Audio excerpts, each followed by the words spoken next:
Our last topic connected to torque is the concept of equilibrium.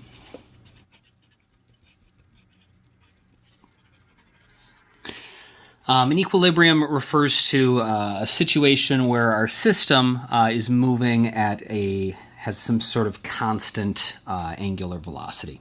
In linear mechanics, we talked about things being at equilibrium when we were talking about Newton's laws. So an object in motion stays in motion at a constant velocity if the net force is zero, or an object at rest stays at rest if the net force is zero, which of course rest is just a type of constant velocity. And so we can have the same idea with angular stuff. We can, instead of having a constant linear velocity, we can have a constant angular velocity. And if you have a constant angular velocity, that of course means that your angular acceleration is going to be zero. And we're going to look at a really specific type of equilibrium called static equilibrium.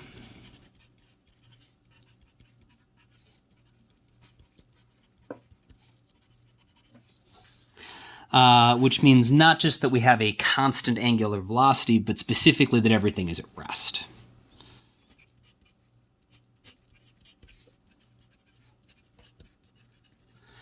Which means not just that omega is constant, but that omega is specifically zero, and alpha is also going to be zero. And so in order to figure out how to make this possible, how to make sure that our system is not going to rotate, we can just use the angular version of Newton's second law. We know with linear mechanics, net force was equal to mass times acceleration. So if we wanted something in static equilibrium where it's not going to move in a linear sense, the acceleration needs to be zero, which means the net force needs to be zero. And so if we want something to not rotate, the net torque on the system has to equal the mass times the angular acceleration, which has to be zero.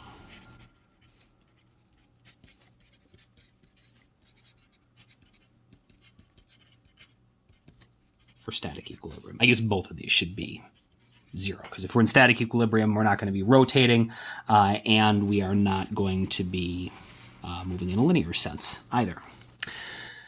And so if the net torque is going to be zero, that means the total of all the torques has to be the same, or the total of all the torques has to add up to zero. All the torques have to cancel each other out, which means that in order to have static equilibrium,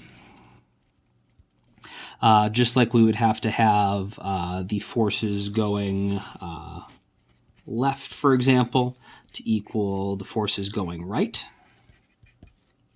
we would also have to have the torque going clockwise has to equal the torque going counterclockwise. And so that way all of our forces will cancel out because the total left and the total right forces will be the same, and all of our twists will cancel out because everything trying to twist it clockwise is going to get canceled out by everything twisting it counterclockwise.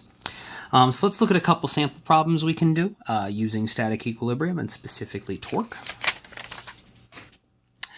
First off, let's just imagine like a scale or a teeter-totter where we've got, I guess not a scale, a balance. So we've got some sort of board on a little fulcrum here right in the middle.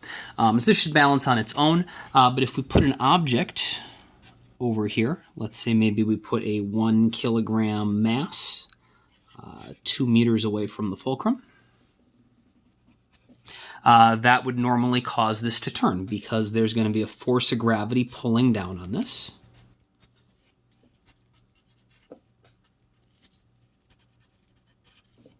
And that is going to cause there to be a torque because you can see that is perpendicular to our radius, which we know is what's necessary to have a torque, to have something that's going to make it start to twist. And so the way we can balance this out is by putting something on the other side that is going to try to pull it in the opposite direction. So this is trying to make it turn counterclockwise. So we put something on the other side to try to make it turn clockwise. And if those two things cancel each other out, then everything should stay at rest. And so certainly the easiest way to do that is to just go over 2 meters on this side and also put a 1 kilogram block down. And that should have the exact same force of gravity. And hopefully it's not too surprising that this should balance. We can see why that is, though, if we actually, I mean, it's intuitively true, but we can see exactly why it has to work if we look at torques. This torque is trying to twist everything. It's trying to make it spin counterclockwise. So our counterclockwise torque must equal our clockwise torque.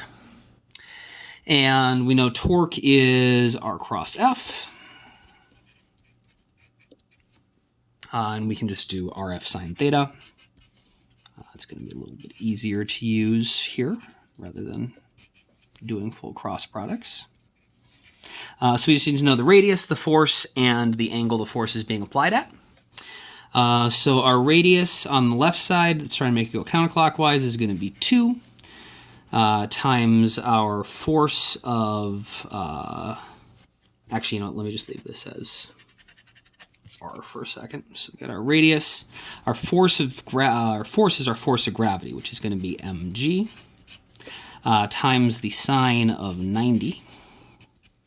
Has to equal R again, mg, sine 90. And the sine 90 is 1, so these are just going to go away. And so we'll get RMG equals RMG, and since R, M, and G are the same on both sides, this checks out. We have the same radius, we have the same mass, we have the same value for G, and so those are equal to each other, and our system should balance. It shouldn't rotate clockwise or counterclockwise. And so let's have you try something a little bit more complicated.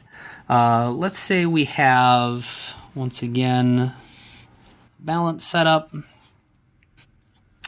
And we are going to put over on one side, let's say this is 3 meters from the fulcrum, a 2 kilogram mass. And we know that we should be able to balance this by putting something else on the other side. I don't actually need to put a 2 kilogram mass on it, though. I can put a mass of a different size. And if you've ever played with like a teeter-totter, you know that if we use a larger mass, maybe I'll use a 5 kilogram mass. I'm going to need to make sure that I put that closer to the fulcrum. And if you've not experienced that, we'll see why that is mathematically in a second. What I would like you to solve, though, is where exactly do I need to put that 5 kilogram mass? So go ahead and pause the video and solve that. Okay, so to solve this problem, we know gravity is going to be pulling down on our 2 kilogram mass. And gravity is also going to be pulling down on our 5 kilogram mass. But of course, since the mass is bigger, that's going to be a bigger force of gravity.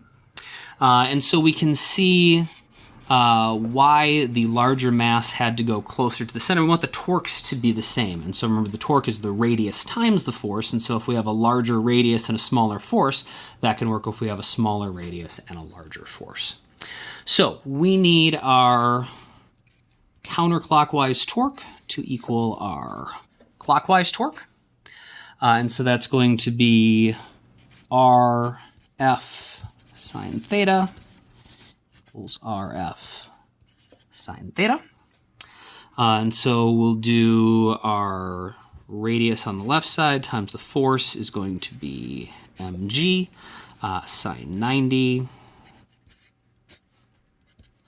And actually, any time that they're applied perpendicular to each other, remember, you can just do the radius times the perpendicular component of the force. So you can skip this entirely if you know that angle is going to be 90 degrees.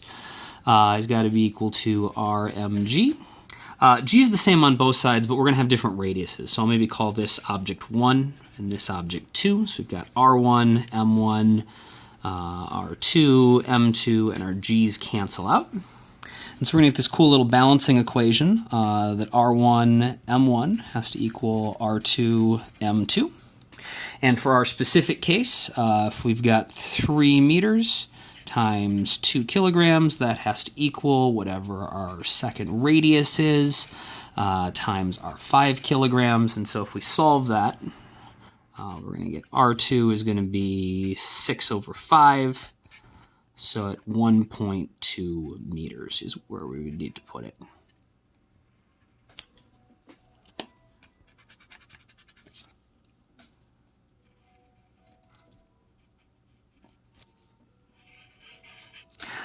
which matches what we see up here. We said that the radius should be smaller, and it is 1.2 meters instead of 3.